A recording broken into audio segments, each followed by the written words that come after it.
You've had this feeling before. Someone says something in a meeting or in a conversation, and you immediately start second-guessing your own reaction. You think, maybe I'm overthinking this. Maybe everyone else just gets it and I don't. Maybe I'm the confused one. That feeling? It isn't confusion.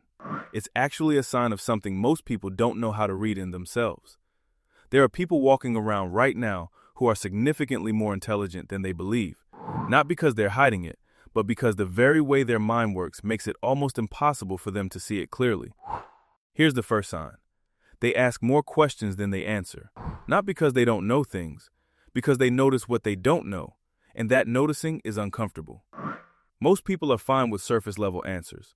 Some people can't stop there. They find the edge of the explanation, and they need to know what's on the other side. That's not weakness. That's exactly how rigorous thinking works. But here's what nobody tells you. The more you actually understand about something, the more visible its complexity becomes.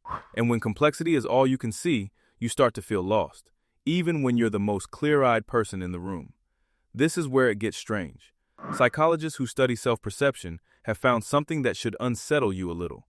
People with lower reasoning ability tend to overestimate their intelligence, and people with higher reasoning ability tend to underestimate it. It's not random. It follows a pattern. The reason is social comparison theory, and it explains almost everything here. When we judge how smart we are, we don't measure against some fixed standard. We measure against the people around us, and this is the trap.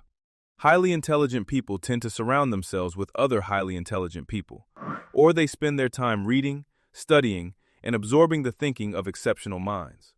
So the reference point keeps moving, the bar gets higher, and they keep measuring themselves against a ceiling they've raised themselves. The result is a permanently distorted self-image. Not broken, just miscalibrated. Here's the second sign. They're bothered by things that most people shrug off. When someone gets a fact wrong in public, they notice. When a story doesn't quite add up, they notice. When a pattern repeats across situations that seem unrelated, they notice that too. Most people around them feel nothing, so they conclude the problem is them, that they're too sensitive, too critical, too difficult. But that attentiveness isn't a flaw, it's processing speed. It's the mind doing what it's built to do, detecting, connecting, questioning. That's not a personality problem, that's cognition. Most people stop here and feel slightly better for a moment, but there's something else. The third sign is the hardest one to name. They feel most alone when they're surrounded by people. Not because something is wrong socially, because their mind is always doing extra work in conversations, tracking meaning, noticing subtext, building models of what people actually mean beneath what they're saying. That's exhausting in a way that's almost impossible to explain. So they stop trying to explain it, and they start to believe the exhaustion is a personal failure. It isn't. Here's how it actually works.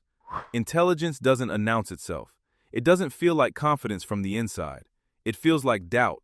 Constant, low-level doubt about your conclusions, your answers, your right to be certain about anything.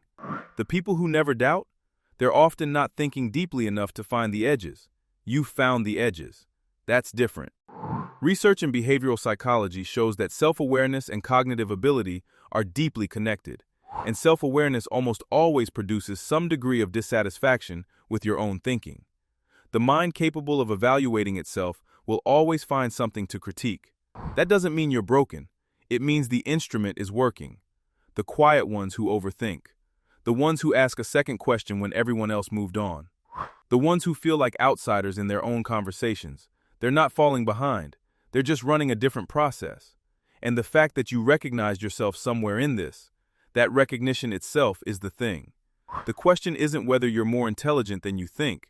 The real question is, what would change if you started trusting the mind you already have?